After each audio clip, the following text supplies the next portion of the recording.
beautiful people, Bemi here. Welcome back to my channel. Welcome back to another sit down chit chat video in 2022. How are you guys doing? How's everything going on with you guys? How is the new year starting to treat you? I hope you are meeting up with the goals that you have set for yourself this year. I hope you are taking care of yourself and doing things for yourself, basically. Welcome back today, guys. Listen, different setup that you're used to. I just had to make do with this because you guys see in the vlogs, I explained all of this in the vlog. I've been trying to film this video for about 3 days, but I explained it all in the vlog, so just check it out when it comes out and you guys can understand why I am here today. Today, guys, I'm going to be sharing with you one of the things that I'm going to be doing this year, 2022, which is savings. Not particularly how to save, but basically one of the aspects of it, which is things I will not be buying in 2022. Listen, I understand that everything, inflation, everything has skyrocketed and everything, and it's so hard to save these days, but I feel like you cutting back on some of the things that you used to splurge on that are not so necessary will help you a lot. So basically declutter your ATM card, like those things that you used to spend on before, you don't spend on them away and again. And it's a quick way to actually also save money in the year so that you can have something at the end of the day, so that like Yoruba people will say wale ko ere oko dele, not that you just be spending. Okay, so yes, these are the things that I'm not going to be spending or splurging money on in 2022, and I think some of them I actually started last year unintentionally. Like I didn't plan it, but I just found myself not doing them again last year, and I sat down and created a list this year and said these are the things I'm not going to be buying in 2022, and I said I should share them with you guys. Let me know if you are all about this life. What are some of the things you're not going to be buying or spending money on in 2022? Leave it in the comment section down below. And if you've done this in the past, how has it helped you? I would really love to listen or read that and know that, you know, somebody is cheering me on and like, yes, you can do it, and it's very doable and it's very practicable. And you guys, I have accountability partners that are going to hold me to this. So yes, let's jump into those things that I am not going to be buying in the year 2022. Are you ready? Let's go. So the number one thing I am not going to be spending money on in the year 2022 is diet plan stroke gym membership stroke workout outfits. Abi? Yes. Like I just put them like that, like diet plans stroke gym membership stroke workout outfits. And you guys, I feel like in the last 5 years I have spent money every year on this thing. So it's from one diet plan, or from one fitness coach, or from one gym to the other, or from one online. There was a time I was subscribed to Work at Home, and they were taking my money every month, and even when I stopped, I forgot to turn off the subscription and they were still taking my money. Listen, you guys, 2022, I have told myself, is the year that I am not giving myself any weight loss goals. Hallelujah. Can I get an amen? No weight loss goals. Because in the past, you guys, and I have seen it as a trend for myself, I'm not talking about any other person, but for me, I set weight loss goals for myself. I start at the beginning of the year and say I want to eat healthy, I want to exercise, I want to diet, and then I sign up for one coach or one group fitness thing, meal plan something or the other. And this is not even indicting the people that do these things. Like, it's not indicting the coach or the person that created the meal plans, because clearly they work for other people.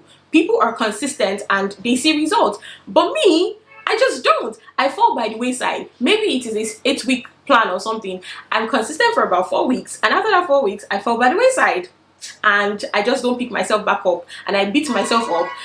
And then I wait a couple of months again and I join another one and I pay for another one, and I'm consistent for maybe another 6 weeks, and I'm even seeing results. People are seeing results. Everybody's seeing results. Everybody says I look good. I'm losing weight. Everything is going on well. But then I fall by the wayside again, and then it's back to square one, or even worse than I was before. And then at the end of the year, I'm beating myself up. I'm depressed. I hate my body. I hate this. I this, that. Listen, I'm not doing all of that this year. This that you're saying, you're going to take it like that. And I have actually even realized, you guys, I have studied myself and realized that when I don't make a conscious effort to actually lose weight, I actually do lose weight. When I'm not thinking about it, when it's not like, oh my god, I'm doing intermittent fasting, I have to break at this time, or I have to this, or oh my god, I have to eat this food and I have to buy it on my way home. When I'm just normal, just living my life, like just doing things normally, I actually do lose weight. So why am I, it may not be drastic weight, but I'm happy. I'm happy, you guys. So me will set any weight loss goals for myself this year, which means no spending any money on any diet plans, no coach, no fitness, this thing. If I need to work out, if I need to maybe take strolls or take walks, I already have gym outfits, I already have workout outfits. I will keep using those ones. No bueno, nobody's taking my money for any workout outfits or new trainers or new shoes or anything like that. No, we done. Period. At least for the year 2022. So the second thing I am not going to be spending my money on, and this is very controversial for a whole lot of people because a whole lot of people like to buy this in the new year, including myself. But no, I am not buying that this year. I'm not spending money on a physical planner stroke a notepad. At the beginning of the year, everybody likes to buy a new planner that has a new calendar year, and you have to sit down and, you know, at the beginning of the year, you're writing, okay, these are my daily plans. Fast forward to 2-3 months later, you are abandoning it. For me, that I work in 9 to 5, I journal a lot, or at least I write down my plans a lot. But then I realized that having those physical planners, when I write those plans out, if I mistakenly forget that planner at home, I am doomed for the rest of the day. So that is why I do the planning thing on my phone. I use the quick notes app on my phone to write notes or schedules, or it even has tables. Did you know that you could do tables on your note app? I make a lot of tables. So what do I need in a planner that I don't have on my phone? And I can't forget my phone at home. I mean, I know I cannot. So it's just been so helpful for me. Notepads, I am not buying anymore. You guys, listen, I have a whole bunch of notepads. Like, I would use, like, let me say 15 pages max, and then I buy another one, and I use, and all those things are not they're not finished. I'm taking this course and I need to buy a new notepad for this course, and I buy another one, and I buy another one, and they are still, I have so many uncompleted notepads. Why? I am going to finish using them this year. I'm not spending money on any of those things, and those things are damn expensive, you guys. The only way you guys are going to see me using any physical planner or any notepad is if a brand sends them to me and says, oh, review this or talk about this, or we're sending this to you as a gift. But that I will use my money to buy it, that's not happening. The third thing that your girl is not going to be spending money on in the year 2022 is Ashwebi. Bam, I said it, period. You ain't gonna do nothing about it. Yes, ain't nobody spending money on Ashwebi this year. Okay, let me rephrase. I have a budget for myself for the year. Any Ashwebi that is costing more than 20,000 naira, count me out. That's it. That is it. Like, if your Ashwebi is costing more than 20,000 naira, listen, I'm just not gonna buy it. Like, I'm just not gonna buy it. Like, I want to drastically say, and I know that these days most of the Ashwebi that you people sell to us is 25,000, 30,000, 35,000. So basically just telling myself I'm not going to buy Ashwebi this year, except somebody is doing their grandmother's burial in the village or something, and they sell those Ankara Ashwebis for like 3,000 or 4,000 naira, which I can pretty much afford that, and I will pretty much buy that. And Ankaras are really nice that you can use to sew multiple styles that are so versatile, and I can wear to work and wear to everywhere else. But you see those lace Ashwebi, I wear them to the wedding or to the whatever just once, and they're just sitting out there in my wardrobe doing nothing. Listen, I went to a wedding with my mom last week. The color of the day was burnt orange.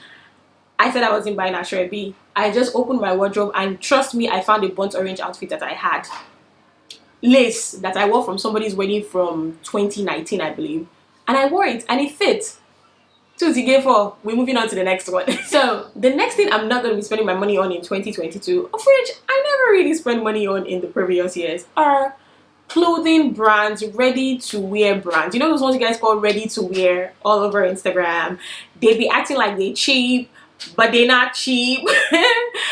I'm not gonna be wasting my money on those. I'm not gonna be buying that. And let me just quickly explain why I'm not really a fan of ready to wear brands. I have a couple, 1, 2, 3 maybe, but this is my issue with them. So everybody on the whole goddamn internet, Nigeria, on Instagram, is seeing the same outfit with the same print, the same damn print. And so I will now go online and order it, and they'll bring it to my house and I wear it. And another person, my neighbor too, will see the same print and like it and go online and order it and wear it. And then God will now help us one day, our third neighbor will now be doing an event. Me and that my neighbor will now wear the same clothes. We did not plan it all, but because we both like those brands, listen, I'm not doing it. I'm not gonna do it. I mean, I'm not indicting, like I said earlier, I'm not indicting or casting aspersions. casting aspersions. Gbemi, who are you? Casting aspersions or talking down to anybody that likes to wear these things, you know, to each his own. I just don't like the idea that someone somewhere has like the same outfit, the same exact outfit that I have. I don't like it. Now, what I have found myself doing more these days is those same materials that those brands, those ready to wear brands use.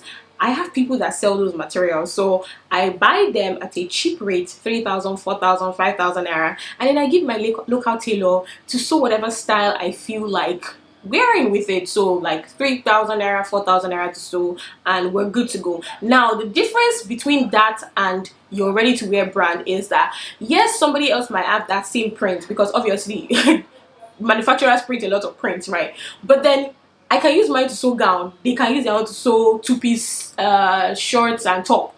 Listen, yes, and our paths may never just cross, you know, but the idea that almost everybody in Lagos is on this same Instagram, on the same ready to wear brand pages and ordering the same damn things, it just doesn't sit well to me, and they are so damn expensive. Yeah, we're not doing that this year. Next thing I am not going to be spending money on this year is makeup artists, makeup products. For obvious reasons, y'all, for obvious reasons. So you guys know that OGs on my channel, you guys that have been here for a long time, know that I have struggled so much over the years with learning how to apply makeup. I have struggled over the years, but recently a tip that somebody gave me and has worked for me so well is the person said, be consistent. Like, you can't just say, oh, today I learned how to fix my eyelashes, and then you don't fix your eyelashes again in months, especially as a newbie, especially as a beginner. The next time you want to do it, you're just going to have issues with it. So be consistent. And that was why I started doing these sit down videos every week, so that I can have an excuse to apply makeup, which is also an excuse to practice the makeup on my face. And I am so proud of, you know, where I am now. I watch a lot of videos. I've been watching videos for years, but I just never got it. But I feel like the point where I am right now, I am getting it, and I am very comfortable with what I am doing. These lashes are from Wispy's Lashes, I think that's what they're called. Chinyere Abang recommended them to me, and I love them so much. And this was me that I could barely apply like my lashes, my falsies, and now it's like, almost like I'm a pro with these things, you know. These days I apply a little blush here and there. I just like how the whole thing comes out at the end of the day. It looks natural, it looks me. It's not like a makeup artist just using a shade that is not mine. And so because of that, I'm comfortable with all the products that I use. So like my foundation, I have tested so many different foundations in this life, and this one that I'm wearing, which you've been seeing in several of my videos lately, has worked well for me. And how much is it? It's like 5,000 naira. It's called Glam Girl. I think that's what it's called. No, I'm sorry, it's called Glams. That's what it's called. It's called Glams. It's a matte I don't know, matte foundation, and it just works so well for me. I got my shade and I like what it looks like. So 2022 is not the year that I'll be saying, oh, I want to test out another type of foundation and go and waste money. I have a bunch of them. I have Mary Kay, I have Lancome, I have Maybelline, I have a whole bunch of them, but they've never really worked for me as much as this one has worked for me. So because I can do all of this, why do I need a makeup artist? Like, if I need to go to somebody's wedding and I know that it's not too hot outside, that I'll be sweating, and I can, you know, wear my makeup and do it myself, like why do I need to call a makeup artist? So I'm not spending money on that. And also, you guys, I'm so proud of myself. Last year I spent money just once on makeup artists, and that was when I wanted to do my birthday photo shoot. That was the only time I paid a makeup artist last year to do my makeup. So this year it's probably just going to be maybe once, because this year is a milestone birthday. So maybe on my milestone birthday or my milestone birthday photo shoots, if I would do that, that is when I would get a makeup artist. But this year, it's just gonna be like last year. We're gonna be winging it and doing it by myself.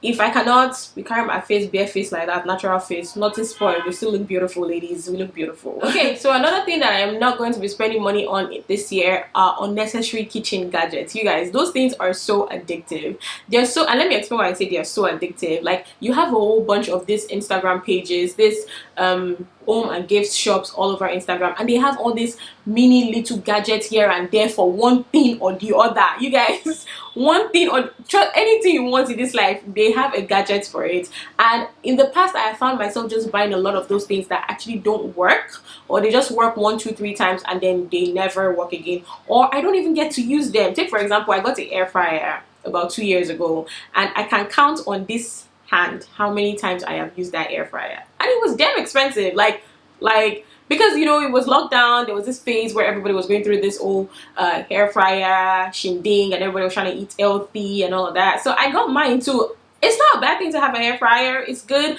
but then at this point I don't see any other gadget that I need to buy. Like, it's only going to be like essential things, like if my blender breaks down, or you know, blender is very essential, or like my kettle breaks, or you know, something. Like, I'm not out here buying no expensive pots or pans just because we're trying to cook. Like, nah. Not this year, you guys. Like, I'm not doing that expensive gadget. I'm just going to be working with what I already have. The only thing I want to do to my kitchen, and I already said that at the beginning of, you know, the first video this year, I just want to renovate my kitchen, and not a lot of renovation, just have a lot of shelves and floating shelves and, you know, wardrobes where I can keep stuff in the kitchen so things can be very organized. That's just basically what I want to do. But every other thing, I'm like, all those unnecessary gadgets, these that, I'm just not gonna do it, you guys. I really just don't want to do it. So another thing I'm not going to be spending so much money on this year is thrifting clothes. So if you did not know, and I know a lot of people always ask me where I get a lot of outfits from, I can't really give you a lot of answers because most of my tops, especially office wears these days, are thrifted.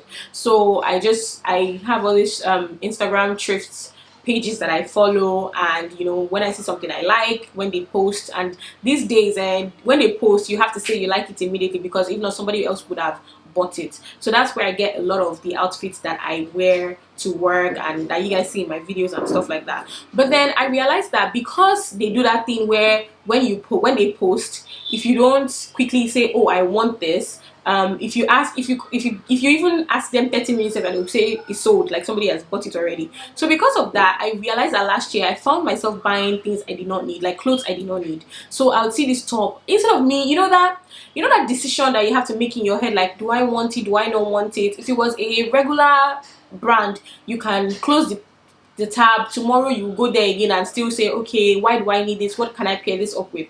But because those thrifting pages, you have to respond in seconds, like literally sometimes they will post like 30 seconds and I'll be like, oh, is this available? And they'll be like, oh, it's sold. So because of that quickness, I found out that I was paying for rubbish.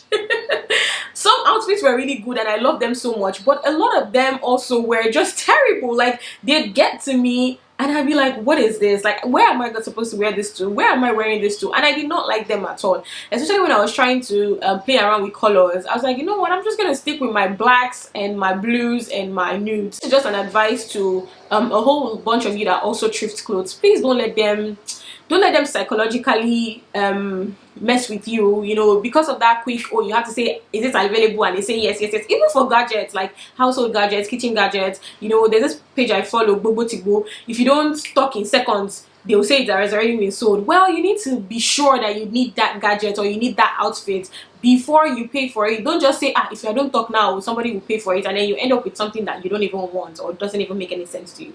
Okay. So the last but not the least thing that I am not going to be doing this year in terms of saving, I am not doing a job. Can I get an hallelujah? I am not doing ajo. I am saying that again. So for my non-Nigerian people that are watching me, ajo is basically this type of savings. I feel like there's an English name for it, but it skips my mind right now. Is this savings where a whole bunch of people come together? If you remember the name, please just leave it in the comment section down below, because it skip brain me right now.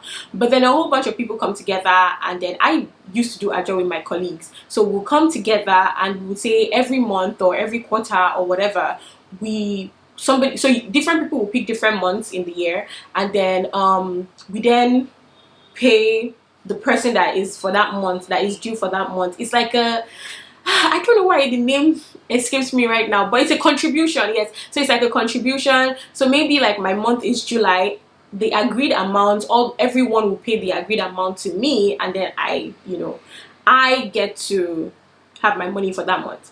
So you guys, now my issue with Ajo, that I still did Ajo last year, but after last year I told them I wasn't doing anymore because I have other saving platforms like Piggyvest and the rest that work for me. So my issue with Ajo, especially with the rise in inflation this year, the person I found out that the thing profits is the person that gets to pick first, or the person that gets to collect first, person that collects in January. Now for someone like me, I think my collection time was August, September. The person that collected in January, for example, exchange rate was like 410 in January or something, and then by the time I was collecting in, I think, September, exchange rate was like, what, like 560 or 540 or something like that. So there was a huge discrepancy. There's a huge difference. In January, maybe like a basket of tomato was like 5,000, just an example. By the time it was September, a basket of tomato was now like, let's say, 10,000. So how does it profit me? And then, you know, all through the year, you're just paying, you're like, oh, when I collect Ajo, I'll use the Ajo money to do this, I use the Ajo money to do that, I use the Ajo money to do this. And then when you finally collect your Ajo money, you collect your contribution money, you find out that the money doesn't even last 2 days because you already have a whole bunch of things you want to do that you could have been doing since the beginning of the year, but then you just kept pushing it back to, I will do it when I collect my Ajo. And by that time, so things have already increased. So maybe in January you said you wanted to buy a new couch, for example, and a new couch in January was 100,000. By September, you call up the person that you wanted to buy the couch from, and they're like, ah, auntie, sorry, it's now 200,000. How did I gain? I did not gain anything. There was no interest, no profits, no nothing. So the only way I'm going to be doing Ajo with anybody that wants to do Ajo, which was what I told my colleagues, is if we are doing it in dollars. That's it. So that let the dollar just keep going up. It's the person that collects last that will profit. Not the person that collects first. So I am not doing Ajo with anybody. I have other savings platforms and other things I'm taking advantage of to save, but not Ajo this year. Then those are all the things that I will not be buying or will not be doing in 2022 in terms of me saving, you know, for myself and for my family. Let me know which one stood out to you. Like I said earlier, leave in the comment section below some of the resolutions or the things that you have said that you're not going to be buying in 2022. I would actually love to read it. And if you've done things like this in the past, how has it helped you? Did it really help your savings life? Did it increase, or did you just damn it in the middle of the year? I really hope that we don't damn it in the middle of the year. I really hope we go strong, and I'm rooting for everyone to the end of the year. Thank you guys so much for watching this video. Thank you for bearing with me with all the noise and the background for today. I hope you guys enjoyed this video, and I will definitely see you guys in the next one. Bye guys.